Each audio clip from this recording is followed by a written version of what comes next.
Alright, so just an update.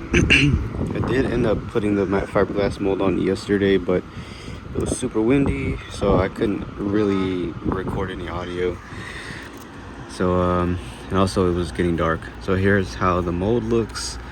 I did mold extra over, you know, obviously it's better, that way you can trim it down to size. Then I also molded extra out here, so that way we can trim it flush with the fender. That's this side, this side.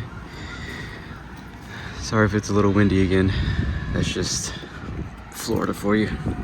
So now I'm gonna remove these. I do have the clear tape behind it, so now I can remove these, cut them down to size, and then fit them as necessary, and then go back over with fiberglass and Bondo and then shape them. All right, so here you go. Here's the mold. That's how it looks. I already done took it off. So see, like I was saying before, the clear tape keeps the fiberglass from sticking to the surface, so you can peel it off. And of course, it's clean. So now the only steps are to just go back and forth and keep molding this like intended. Then we can sand down the fender and use the fiberglass putty and stuff to permanently attach it. So the next step in this is you would use the scissors to cut any extra dry cloth, that way, because obviously you can't sand this because this is soft. And then after that, then you just fit it to the fender again, and then sand off like any extra pieces, and or you can use a grinder with a cutting disc and just cut it to shape, whichever way works best for you.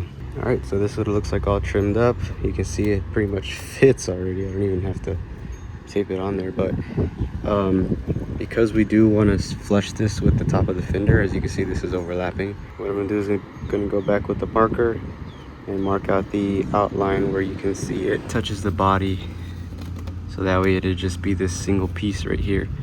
And then from there use the fiberglass putty and stuff to mold it into the fender, because all this is just extra. I just did this so that way I have a reference point of where to cut it, because you don't want to put too little, because you can always cut this off. And then of course shape this part too. So this is the outline. You can see I outlined it, even gave some right here for the fender part. Whenever I start cutting this, I'm not gonna go all the way down to the marker part. I always like to give it a little bit extra in case you need to, I guess, adjust it or shape more off. It's always better to have more than not enough.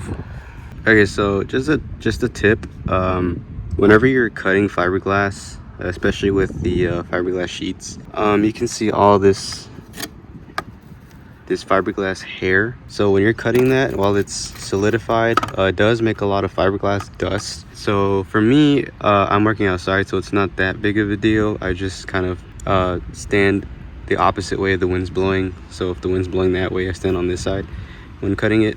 But if you're in an enclosed space, try to wear a mask or something, because this stuff is toxic, and when you go to cut it, it does kick up a lot of dust. Same thing for the Bondo glass, which is what I would be using, which is the putty that I would be using to finalize the shape. Once it hardens and you go to sand it down, it also makes a lot of dust.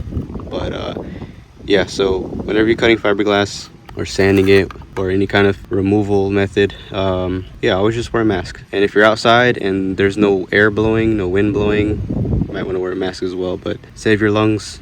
Okay, so sorry for the silence. The wind was way too strong today, so couldn't hear anything but wind noise. But here's the clip of me showing you guys the aftermath of putting the fiberglass on, and right here I just tug on it just so I can show you the strength, and I did put a considerable amount of tug on it.